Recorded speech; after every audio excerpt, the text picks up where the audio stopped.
prisão de Lula e de Alexandre de Moraes está mais perto do que vocês imaginam. Deltan Dallagnol denunciou um crime gravíssimo cometido por Alexandre de Moraes. Eu vou te mostrar agora o que a mídia escondeu de você, que Alexandre de Moraes fez, que Fux comprovou e que a mídia abafou. E eu fiquei estarrecido quando eu descobri o que foi escondido e você vai ficar horrorizado com as injustiças de Alexandre de Moraes que estão sendo escondidas pela mídia. Que a turma da toga tentou esconder e a Rede Globo tentou abafar, agora estourou na cara de todos eles. E não é pouca coisa, é uma dinamite pura.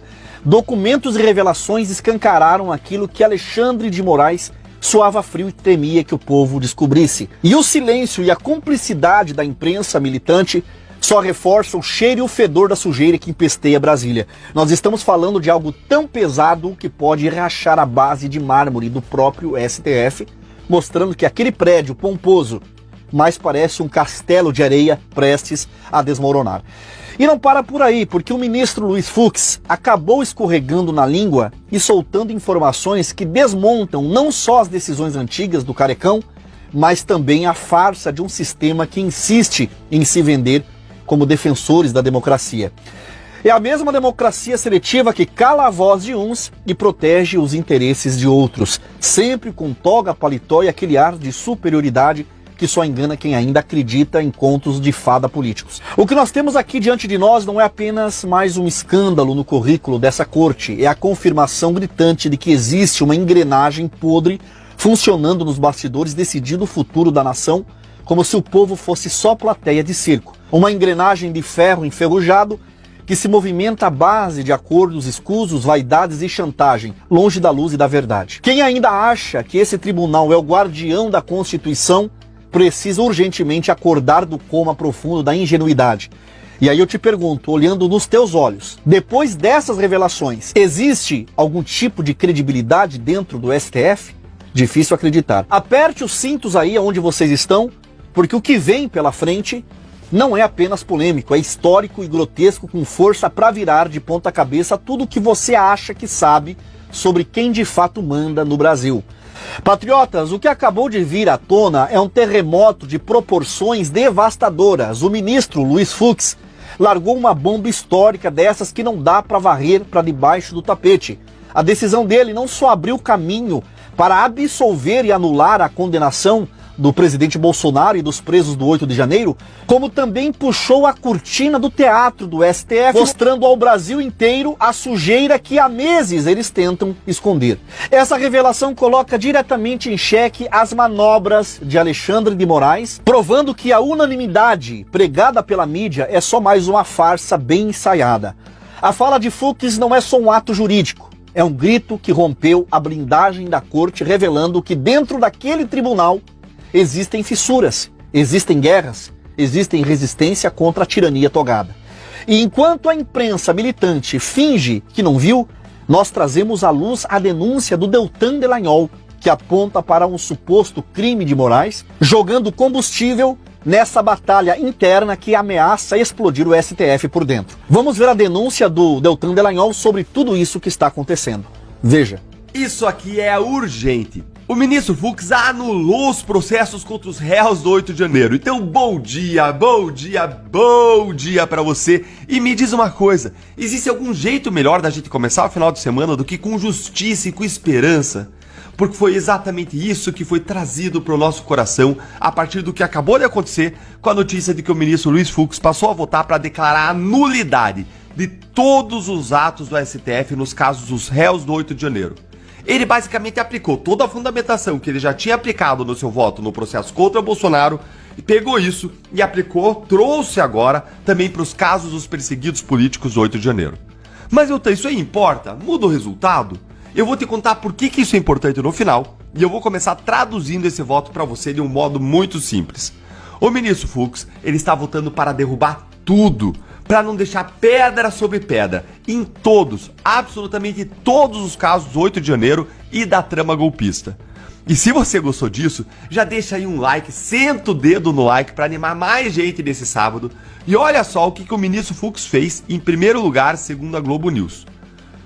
O ministro declarou a nulidade de todos os atos, inclusive do recebimento da denúncia e a incompetência do STF para julgar a ação penal, assim como fez o julgamento do núcleo crucial da tentativa de golpe de Estado. Mas não é só isso, gente, calma que fica melhor. Na análise de um caso criminal, um juiz analisa duas coisas. Primeiro, se o processo é válido ou não, se ele é válido ou se ele é nulo, então, e essa é a primeira parte. E depois o juiz vai lá e analisa o mérito do processo, ou seja, se os réus devem ou não ser condenados, se eles são ou não culpados. Então, depois de dizer que os processos são nulos, que eles não ficam de pé, que eles não têm validade, o que derruba tudo, veja então o que o Fux disse em relação à segunda parte, em relação ao mérito dos processos, ou seja, em relação aos réus serem ou não culpados. E aqui ele examina as provas, os fatos e a aplicação da lei. Dá uma olhadinha aqui no que o ministro decidiu.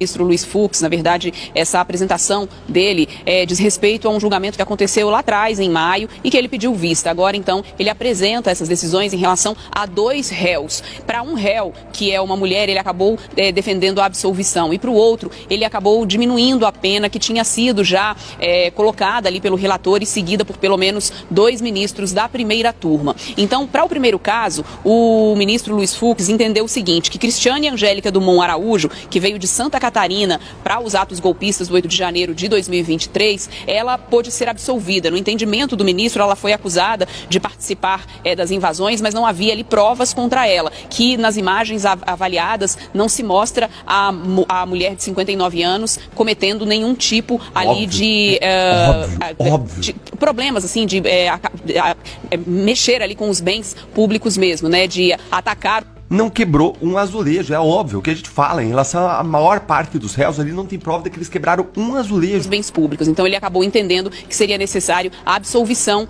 dessa ré. E no caso de Lucimário Benedito de Camargo Gouveia, que veio de Goiás aqui para Brasília no 8 de janeiro de 2023, o ministro entendeu que ele deve ser condenado apenas a 1 ano e 6 meses de prisão por deterioração do patrimônio tombado. Ele acabou abrindo mão, então, das penas para esse réu no que diz respeito, então, aos outros crimes, como, por exemplo, incitação ao crime. Esse foi, então, o entendimento do ministro Luiz Fux em relação a esses 2 casos, sendo que a primeira turma do Supremo Tribunal Federal já tinha tido formado maioria, para poder, então, condenar esses 2 réus a 14 anos de prisão por pelo menos 5 crimes que foram listados pelos ministros da primeira turma. Leilane.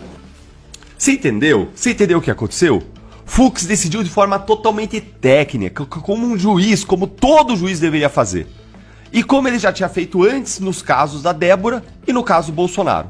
Então entende aqui, na primeira parte, em relação a esses 2 réus, em relação aos preliminares, a validade desses casos, ele declarou a nulidade de todos os atos do STF, dizendo que o tribunal não tem competência para julgar réus sem foro privilegiado.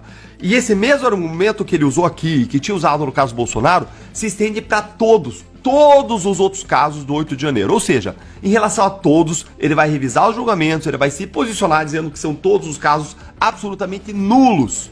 E aí, na segunda parte da análise que o juiz faz na hora de decidir a condenação ou absolvição, na segunda parte, quando o juiz olha o mérito, aí o Fux individualizou a conduta de cada um, olhou o que tem de prova, o que tem de comportamento de cada um, avaliou isso e inocentou aquela ré de 59 anos em relação a quem não tinha nenhuma prova de crime contra ela. E condenou outro réu apenas pelo crime de dano, porque ele de fato quebrou alguma coisa lá no 8 de janeiro, e aí condenou a pouco mais de 1 ano de prisão, e não a 14 anos como os outros juízes, outros políticos de toga tinham decidido. Gente, essas decisões do ministro Fux são extremamente importantes, porque elas plantam mais uma vez os fundamentos de uma futura anulação desses casos pelo Supremo quando o cenário político for propício, seja com uma vitória da direita nas eleições de 2026, seja com uma nova composição do Supremo Tribunal Federal. Fux está fazendo certo. Ele está anulando os processos que são e sempre foram nulos e, no mérito, está analisando caso a caso. Quem fez, quem não fez, tem prova, não tem. Parabéns, ministro Fux. A justiça e as famílias dos perseguidos políticos agradecem. O Brasil agradece, porque sem ter justiça, sem ter ordem, a gente não tem como construir prosperidade. E não acaba por aqui não, meus amigos e amigas. O que o Deltan Delagnol ainda vai falar revela o receio do que a imprensa militante e esquerdista tenta ocultar do povo a qualquer custo. Os esquemas escondidos, as manipulações e essa falsa defesa da democracia que eles tentam enfiar goela abaixo da nação brasileira. É uma